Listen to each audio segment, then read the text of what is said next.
PITS Sambalpur Shorthand Dictation. Speed 80 words per minute. Dictation starts in 5 seconds. Sir, the Essential Commodities Act was passed 5 years ago, and when the minister yesterday came with an amending bill, we expected that he would give us a brief report on the working of this measure for the last few years.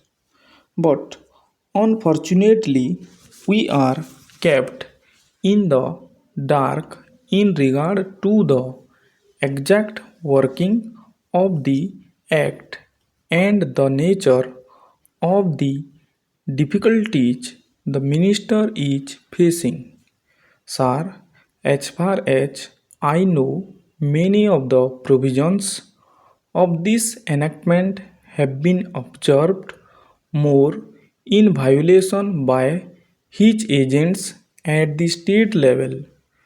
The food minister may be very earnest, may be very able, and may be very anxious to see that the various provisions of the Act are implemented in the most effective manner at the state level, but unfortunately, his agents at the state level are not equally enthusiastic or equally anxious to observe the provisions of this enactment.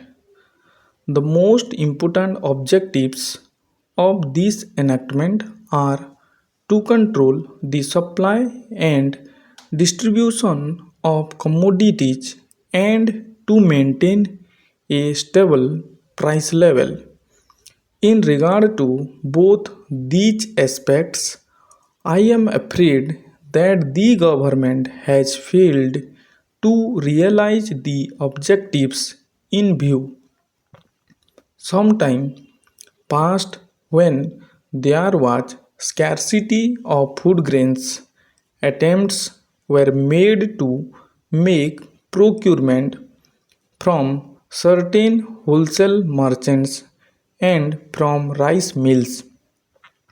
In my own state, I know of many instances of such procurement where, after making known that certain things had to be done and certain steps had to be taken by the merchant community, nothing was done later on by the government when they found that these very orders of the government were violated. As a result of the violations, there was a consequent rise in the prices of food grains in respect of other commodities like iron and steel, paper, etc. We see a lot of speculative activities, but the provisions of the Act have not been brought to bear on them. Perhaps no case of prosecution was launched against those people who contravened the various provisions of the Act. We are interested to know in how many cases the government have taken steps to prosecute individuals who have violated the various sections of the Act. The minister said that the powers under the Act were not adequate. We sympathize with the food minister, but I want to know what action has been taken in this regard. by the various state governments. Top and para. In regard to the amending provision, I want to know from the minister what would be his difficulty even if minor offences are taken to courts of law. For instance, the Motor Vehicles Act deals with various offences, both major and minor, and various minor offences under the Act are taken to courts and people are prosecuted. What is the difficulty in taking these cases of a minor nature to courts of law? There, the people will have some safety that they will get a hearing, and if the offences are really offences, then they would be prosecuted, otherwise, they will be acquitted. Here, the minister says that there should be a security deposit. If there is a violation of a particular provision of the enactment, then the executive authority will have the power either to confiscate a part of the amount or the whole of the amount. We are clothing the executive authority with more powers. I do not grudge giving powers to the executive authority provided they are used properly and effectively and in a most fair manner.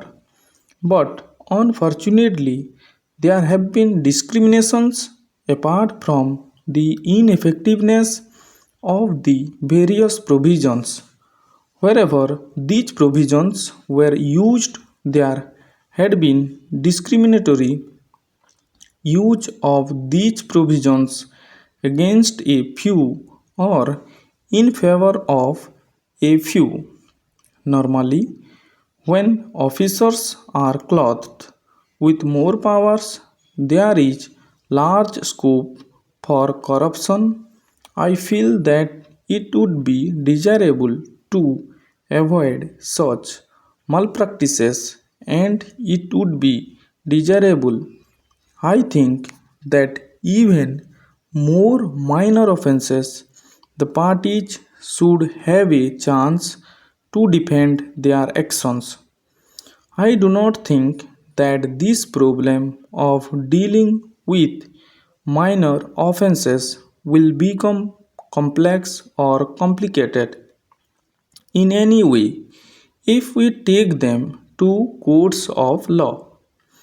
I want a reply from the minister in what way he is suffering from a handicap in dealing with minor offences or offences of a technical nature. Stop and para.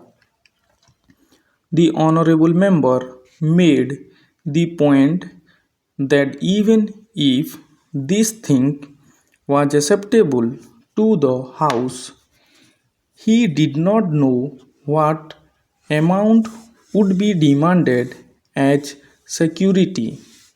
So, the minister should tell us what amount is normally expected from a licensee in all cases and what the offences are which are of a technical or minor nature which he has in view. We are not told which are major offences and which are minor offences. Clarifications on these points are necessary. Stop and para. I wish that the act which came into effect long ago was implemented properly. I know that the minister here is very earnest in implementing it, but his colleagues at the state level and at the central level are disappointing him. Stop and over. This dictation was presented by PITS Sambalpur. Keep practicing.